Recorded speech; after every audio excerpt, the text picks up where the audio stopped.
नीति वचन अध्याय 26। जैसा धूप काल में हिम का और कटनी के समय जल का पड़ना, वैसा ही मूर्ख की महिमा भी ठीक नहीं होती। जैसे गौरैया घूमते घूमते और सूपा बैनी उड़ते उड़ते नहीं बैठती, वैसे ही व्यर्थ साफ नहीं पड़ता। घोड़े के लिए कोड़ा, गधे के लिए बाग और मूर्खों की पीठ के लिए छड़ी है।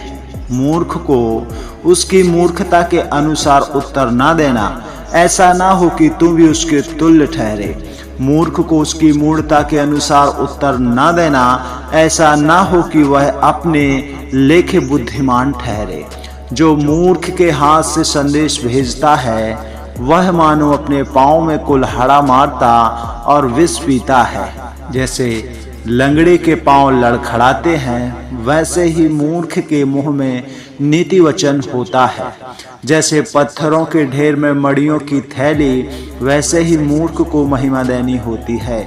जैसे मत वाले के हाथ में कांटा गड़ता है, वैसे ही मूर्खों का कहा हुआ नीति वचन भी दुखदाई होता है।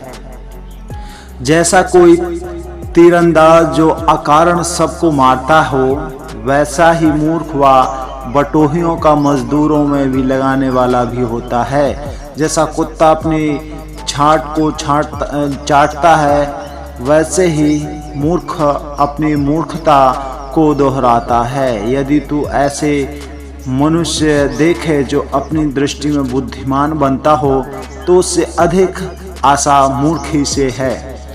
आलसी कहता है कि मार्ग में सह है, चौक में सह है। जैसे किवाड़ अपनी चूल पर घूमता है, वैसे ही आलसी अपनी खाट पर करवटें लेता है। आलसी अपना हाथ थाली में तो डालता है, परंतु आलस के कारण कौर मुंह तक नहीं उठाता। आलसी अपने को ठीक उत्तर देने वाले 7 मनुष्यों से भी अधिक बुद्धिमान समझता है। जो मार्ग पर चलते हुए पराये झगड़े में विघ्न डालता है, सो वह उसके समान है जो कुत्ते को कानों से पकड़ता है। जैसा एक पागल जो जंगली लकड़ियां और मृत्यु के तीर फेंकता है, वैसे ही वह भी होता है जो अपने पड़ोसी को धोखा देकर कहता है कि मैं तो ठट्टा कर रहा था। जैसे लकड़ी ना होने से आग बुझती है, उसी प्रकार कानाफूसी करने वाला नहीं, वह झगड़ा मिट जाता है।